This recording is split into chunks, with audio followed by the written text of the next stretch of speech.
about something near and dear to my heart, and that is, how do we increase your faith in your future and frankly in yourself?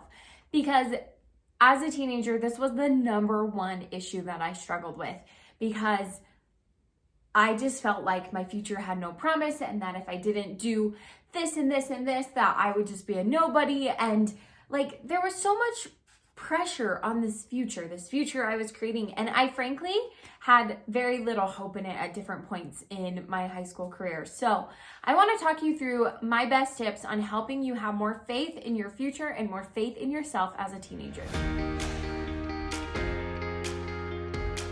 Okay, diving right in. How do we increase our faith in ourselves and our hope for our future?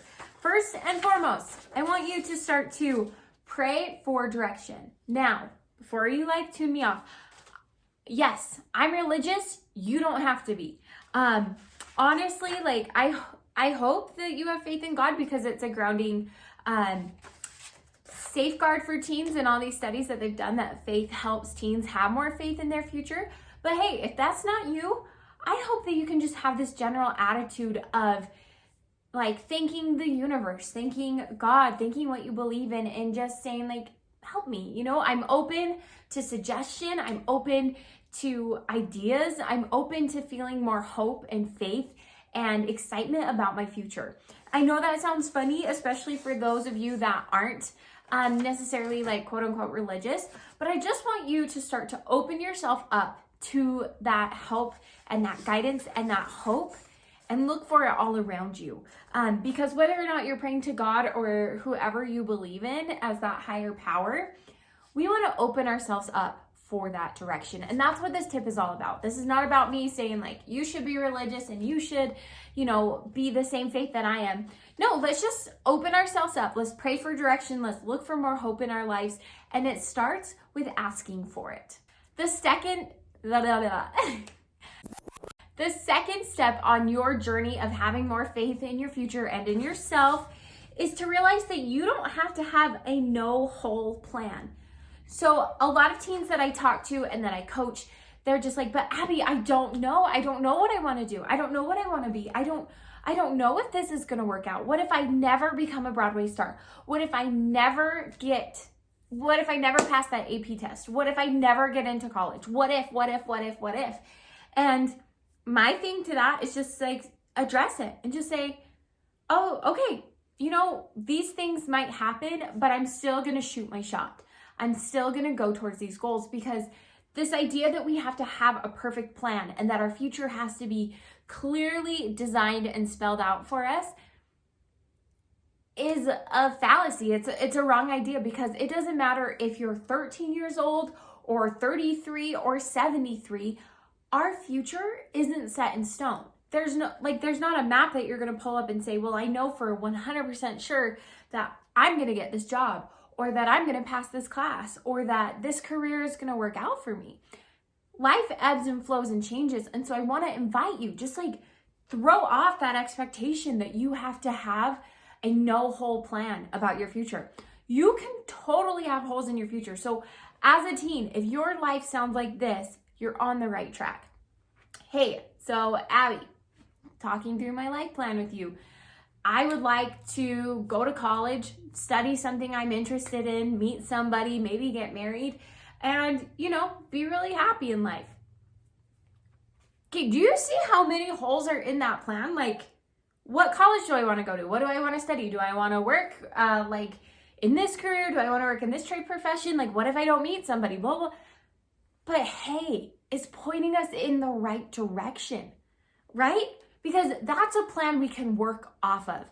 And I'm actually going to bring that up in my next tip for you, which is to use a 5-year plan and use it as your North Star. So I want you, if you are feeling, especially you don't have a lot of hope and faith in your future, I want you to get out a piece of paper. I want you to write the year it is now. And this video is 2021. I want you to write 2021, 2022, 2023, 2024, 2025. Yeah.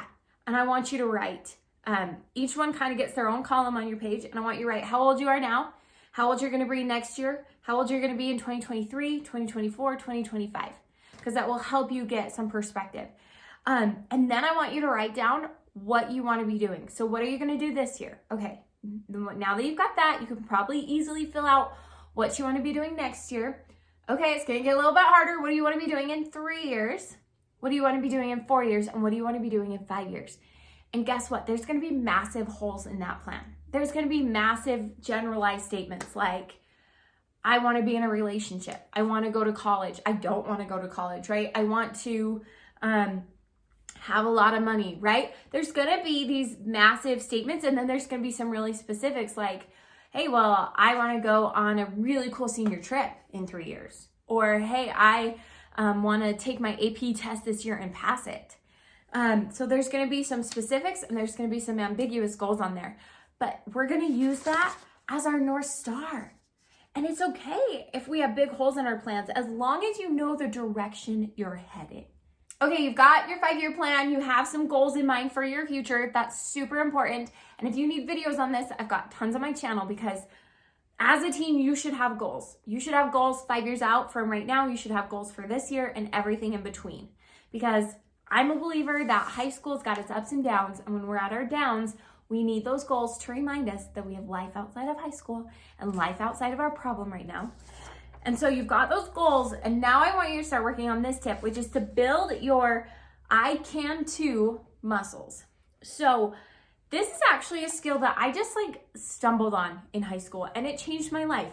And it was this skill that every time I was faced with something scary, like an audition or an AP test or having to talk to a boss or something that just was like, I don't want to do that. That sounds so hard. That sounds so scary. Even as simple as drawing blood. That's really hard for me. And I'm like, I just don't want to do it. I just don't want to do it. I, somewhere along that road, picked up this idea in my brain that of I can too. So I always said this to myself. I'm like, hey, if a regular person can do this, I can too. I know that sounds so weird, but it would help me so much. So this is an example that I used just recently, because I've shared with you, and if you follow me on Instagram, you know, I just recently had a little baby boy. This is my second one.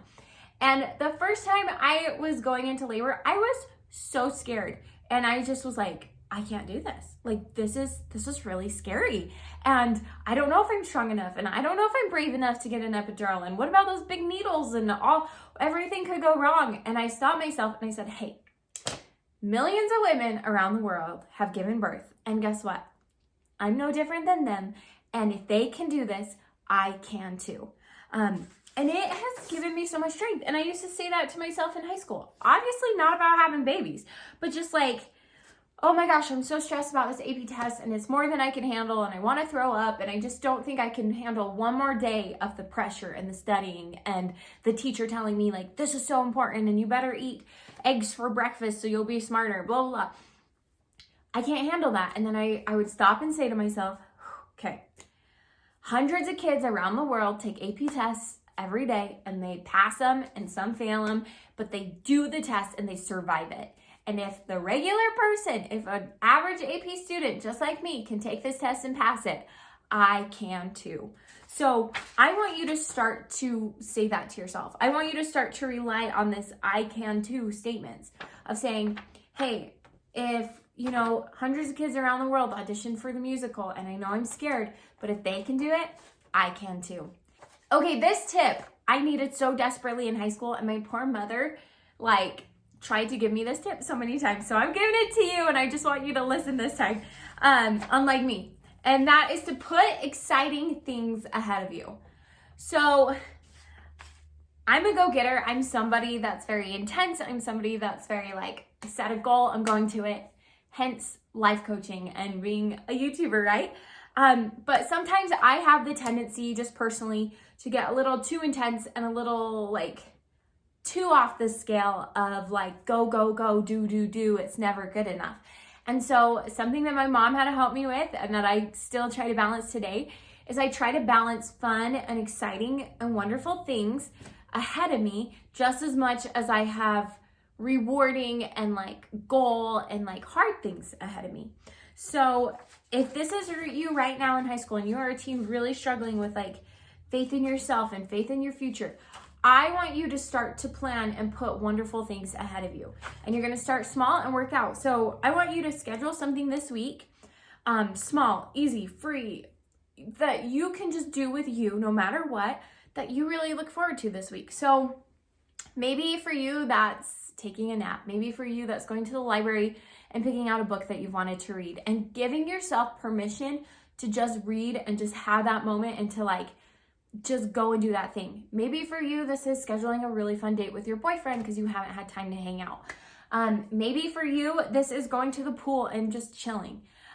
Maybe for you, honestly, like if you're so busy and so like overwhelmed, this is just sitting in your bed, putting on your favorite show and just giving yourself permission to have fun and to like enjoy life a little bit. Because I needed that reminder that life is to be enjoyed, especially if you're feeling like you don't have hope in your future right now. Let's put things that you love in your day. Let's mix it into our week, and then let's mix it into our month, and then let's mix it into our 5-year plan. And so you've got that sheet of paper that's got from now till I think we were like 2025 and beyond when you watch this video. And I want you to put in exciting things in there. So for regular people, and I say that because like, little side facts about me, I don't love travel. I'm such a homebody. I love being at home. It is my happy place. So I'm not a big traveler. But I would say for the rest of the world, like traveling's a big thing. So on your plan, if that's exciting to you, let's put out there 4 or 5 years from now, you want to go to Hawaii. You want to go to Mexico. You want to go see the world. You want to go see the pyramids of Giza. Like, let's just schedule fun and exciting things just because they make life enjoyable and fun. And so for somebody like me in high school who was like, well, I don't really care about traveling, I would put fun things in there like, oh man, what is fun to me? Or what would have been fun to me at like 17, 18, 19 years old? Like, I would put in there that I have enough money that I would have a home gym, or that I would sign up for like a really cool, I don't know, like I think a triathlon would be really fun and cool. So like maybe that's something that I put currently in my like 5-year plan of saying, hey, maybe not this year, but next year, like I want to look into triathlons because it sounds fun, because it is just cool, you know? So be sure that you've got fun and exciting things ahead of you. Okay, needing a little bit more hope and like faith in yourself, invest in yourself. So as a teen, this looks like lots of different things. I would say the easiest way to do this is to sign up for your electives at school that are just for you. That could be just fun. If you already feel like your schedule's so heavy, just fun, like art or painting. That could also be things that I wish I took, like automotive and like I wish I did track, you know, like just all these fun classes that either invest in you because they're fun and you can just relax, or they invest in yourself because you're like, I know how to change oil in a car now, or I took that college class and now I don't have to take it in the future at like actual college. So look at where you are on the scale of like, do I need a break or do I need to push myself? Because that will tell you where to invest in yourself. So I think the easiest way to do this is a school, because you have to take electives and they're free and you can like be with your buddies. Like it's kind of a no-brainer and it's in your control.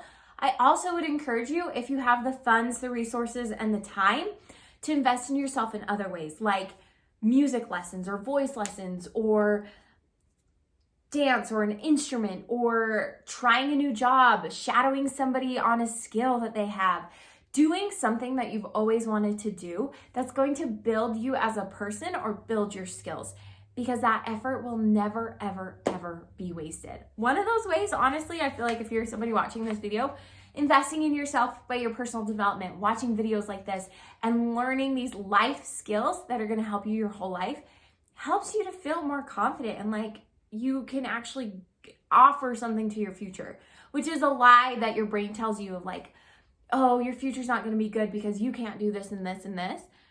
Hey, first of all, that's not true, but also let's just remind ourselves how amazing we are by investing in our skills and our abilities. Okay, this tip I love, and I just, like write this one down on a sticky note for yourself. I want you to avoid right or wrong thinking when it comes to your life and your future and yourself, because so often as a teen, we think there's a right decision and there's a wrong decision. And for everything but like morals, like truly, like we want to have our standards, and yes, those are black and white. Everything else is like a little bit gray. And I hear this so often with adults when they're like, I just don't want to make the wrong decision about a job offer. And I'm here to tell you that there's not a wrong decision. You can take that job or you don't have to take that job. And you can make it the best job for you or you can make it the worst job for you. Like that is up to you, and it's not right or wrong. So I want you, when it comes to your future, is take off that pressure of like, oh my gosh, I have to know the right answer. I have to know if this is right for me. I have to know if this is what I'm supposed to do. And just say like, hey, I've like weighed the options. I've watched Abby's video on how to make big decisions in your life. So I know how to do this, but I'm not going to be like, hey, this is right or wrong, and get paralyzed by that and not move forward with my future or feel overwhelmed by my future, because I want you to start to invest in yourself and say this to yourself when those thoughts are hitting you. I trust myself. I trust myself to make the best of it. So no matter what happens, no matter what life throws at you, you are going to make the best decisions for you at the time because you trust yourself. And honestly, it's not necessarily about right or wrong. Okay, this tip I did in high school and it feels so silly. I will say that right now. This tip will feel so silly, but it's very, very, very, very important. And that is to create an I'm awesome list. So I know Joke did this. I don't know where I got this idea, but I got it. I was about 18 years old. I was having the worst senior year that you could believe. Just right at that first, it was just like so awful. And I remember feeling like I had no hope in my future and who I was and just like all those emotions. And so I sat down and I wrote a list of all of my accomplishments to date, of all of the things I was really proud of, and all of the reasons I was awesome. And so things on this list included things like, at that point, I'd been a lead in a play. I could play the piano really well. I had a lot of, I had good friends, and I specifically wrote, I have a great friendship with this person.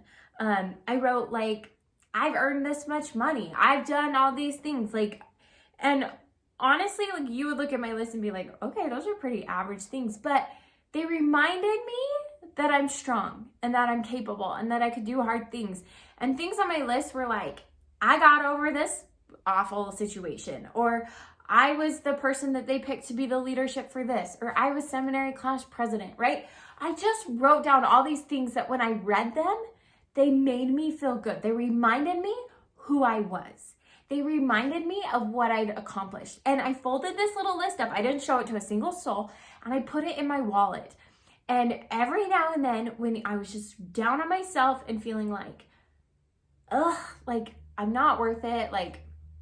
I can't do these things. Why does nobody pick me? Why does nobody date me? All the things. I'd pull out this list and I would remind myself who I was and what I'd accomplished. Why this is important is because our brain loves to look for evidence that things are going to be okay in the future. And one way we do that is we look at our past, and we can look at all the good in our past or all the bad in our past. Because believe me, there is tons of crap and bad in our past. And we're not going to look at that. We're going to say, thank you, put that away, shove that in a long-term memory, or shred it.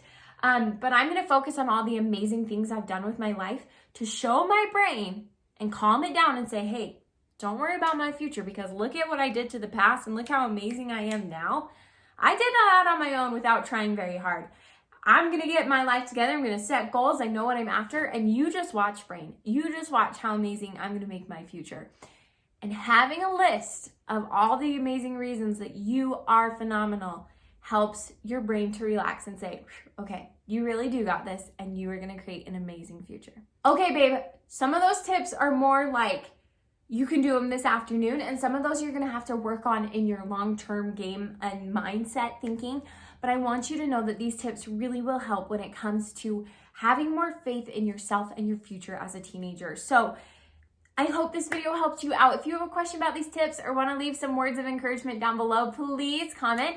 Please subscribe to my channel if you're a teen looking to master high school and create the future of your dreams. And hey, honestly, if you need more help and more support, there are resources on my website, abbywinslow.com. I've got a free dating training for you. I've got my high school guide that you can purchase for super cheap. And if you want to, you and I, girlfriend, can get on a call and start coaching one-on-one. So, babe, those tools are out there for you. It's on abbywinslow.com, and I cannot wait to see you in my next video. So, Abby J out.